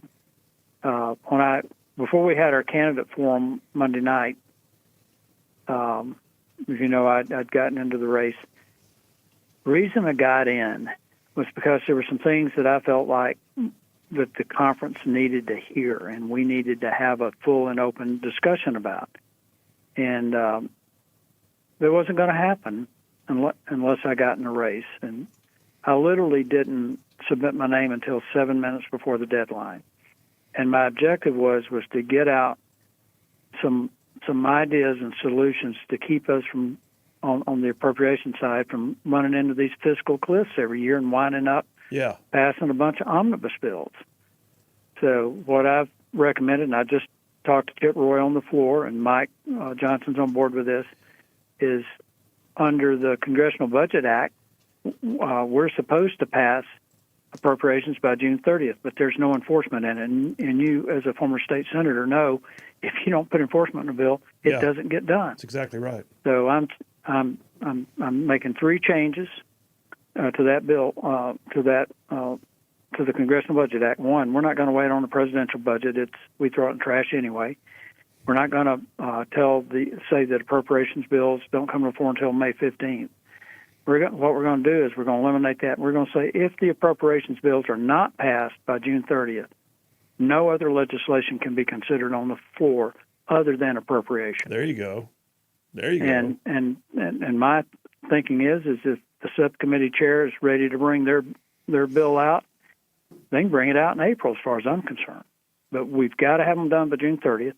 Then we'll give the Senate 30 days to get the bills back to us, and if they don't, we will not take up any legislation originating from the Senate on the floor of the House until the Senate gets their appropriations bills over. If they're not done by the end of July, we don't have the August break. If they're not done by September 30th, we have a self-executing continuing resolution with a 1% cut across the board. I might exempt defense and veterans, which I think I will. I'll have some pushback. I might have a little pushback, but I think that's the right thing to do, particularly considering the situation around the world. And that will go through April 15th. So we have no more short-term CRs that expire right before Thanksgiving or right before Christmas because they think they can push us to the edge of a cliff and hold us hostage. That's got to stop. Listen, Congressman, you just described a whole new day. If y'all can get that amendment put on, and I'll be honest with you, I think the one that's going to drive the train more is telling them they can't have the August break. If you do that, there's going to be members of Congress that are going to be having a fit because they're not getting to go to their homes or their home districts for the month of August. I think that's on the money, and I'm excited to hear that. And you're saying he's on board with that. Let me ask you this. I got to ask. So his name was not in the hat up front, but everybody that I'm hearing is now pretty pleased with who he is. Why was he so long to put his name in the hat? Did he have to be recruited to the job? Was he just too humble to put his name in up front? What's the deal? Well, he is a very humble man, and having 5 kids will humble anybody. Wow. But and especially when they're teenagers. Tell me, I've lived that. But I only have 3. But I think what it was we had to go through the deal with Scalise and Jordan, and then the next round was Emmer and it was Emmer and Mike, and then Mike and the 4 or 5 that ran finally. And it was one of the things that happens is as you take time to listen to different members and get a little bit about their background, you start to see them in a different light. And you know this, you've been through this with in your political career. And I think it became more and more apparent that he was the guy that we need right now. I think Jim Jordan would have been great, particularly for unifying our base, and that's why I supported him throughout the process, is because our base is fractured. Yeah. and we need to pull our base back together. And but I think Mike can do that. Jim Jordan will help. I'm going to help. I think the ideas that I just laid out here for changing the appropriation process, that has gone out to all of the conservative think tanks around the country and here inside the Beltway. And I think with Mike's tremendous communication skills, I think we're going to have a brand new dynamic for how we do things, and he's committed to it. And I feel better about being a member of Congress right now than I felt in a long time, to be perfectly honest. Well, that's huge. Listen, Congressman, I really appreciate you making some last-minute time.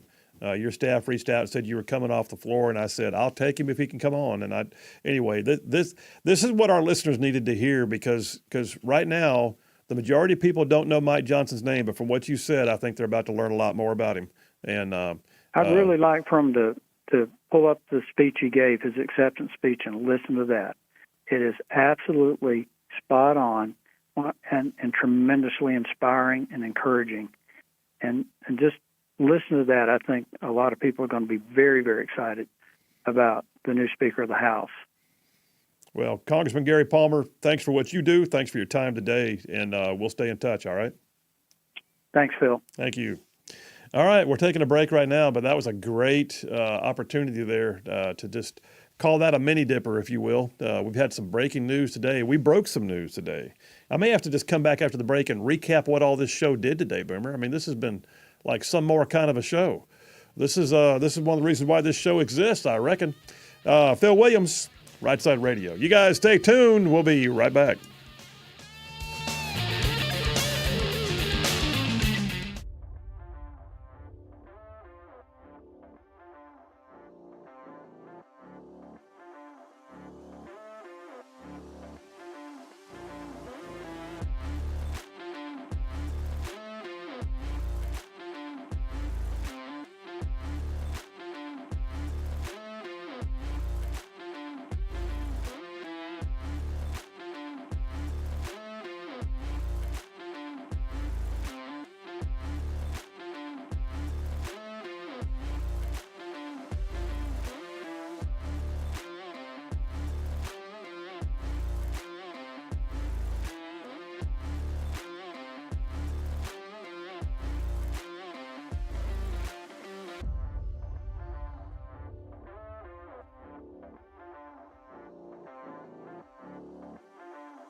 And we are back. Phil Williams, Rightside Radio, solid conservative and just plain right, making common sense like a superpower up in here.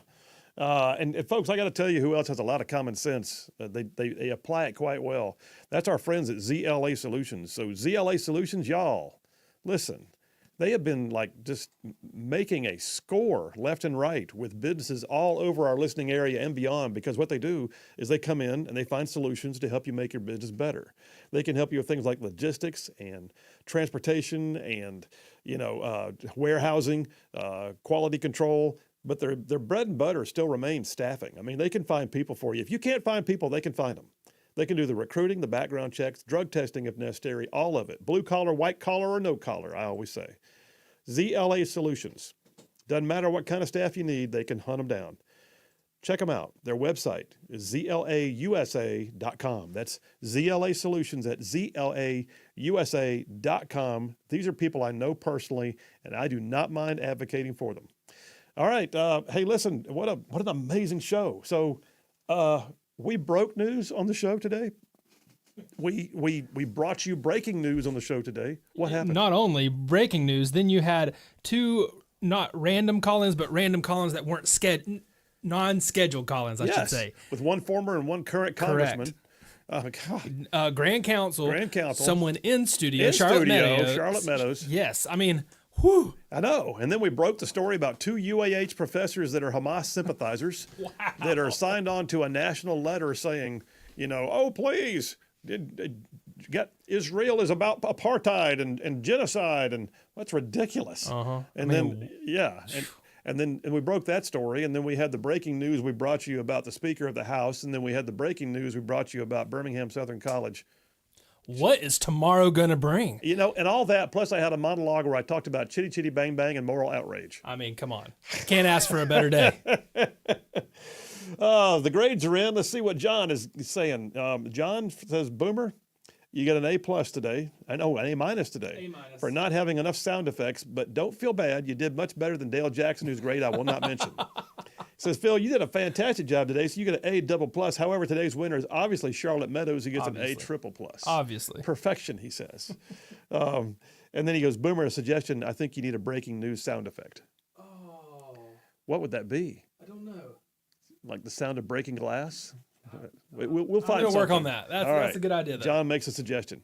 The fact that John made a suggestion that Boomer took might give Boomer extra points. I don't know. Maybe. Let me see some other text messages in here and see what other folks got going on. Ray from Harvest says, once again, I'm asking for your assistance. And Ray, I don't know what this is. Oh, Ray, you have got to learn how to do your Peckhams, dude. Just saying. Jeremy from Huntsville is making sure. Oh, wow, this is big news. I didn't know this. So all of y'all that are in go-home mode on 565 in our Huntsville listening area, there's a major westbound wreck west of MLK 250 or marker 255, I think you're saying. But anyway, yeah, just be aware 565 might be jammed up. Y'all be careful out there. JT Lacey Springs says, ruffians want to know, beer cans in Dale's office, was it Anheuser-Busch variety? I cannot say whether I saw Dylan Mulvaney Bud Light cans in Dale Jackson's home office. I don't know. West Huntsville, Israel does not need America. The Bible makes that pretty clear. There's that. Amy from Rainbow City, serious rumor, Plan B is Birmingham Southern College is in conversation with the Porch Band of Creek Native American. What? To keep the college open. Do you have any information on this? I have not. But Amy, if you have a source on that, tell me what it is and we'll track it down. What would they do? Put a casino there? That would be just unbelievable. Okay, Joe from Birmingham. The spanking spoon delivers more energy. It's a spoon. Yeah. Joe is speaking from some kind of experience there. James from Harvest says, that's what's wrong with all the college kids and the Hamas protesting going on right now. They didn't get their butts whipped when they needed it. See? So, yeah, I don't want to say, but yeah, there you go. Mark from Laredo, Tennessee. When I was in elementary school, I got the paddle on my butt from the principal, and believe me, it worked. There you go, Mark, I believe it. Brad from Hartselle. Paddling and God, both put back in the schools. Amen? He says, amen, question mark? I say amen. Put them both in. Why not? Prayer in schools and a paddle. Both the two P's. Yeah, let's do a prayer over the paddle. There were probably a few people getting paddled who were also praying at the same time. Stephen from Madison, the problem with those kids that need it most, their parents won't likely sign the approval. That may well, that's a good point. That's a great point. Boomer's nodding his head. Yes, he is. Mike from Athens, every year when I register my kids in school, there's a box I have to check to not let the school paddle my kids. Okay. Do you check it or not, Mike? Jim from Huntsville.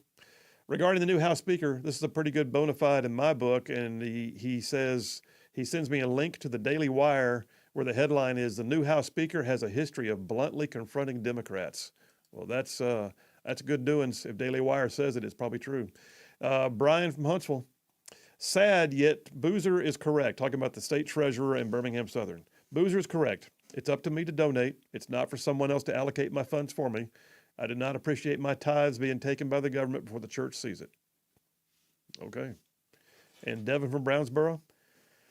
Having a good college pick'em season. I got y'all next year, though. Oh, he says I'm not having a good college pick'em season. Well, you're having a better one than I am because of 2 weeks in a row I forgot to do my pick'ems. What do you do with a guy like that? You know? Well, I just hope he does it this week. Okay.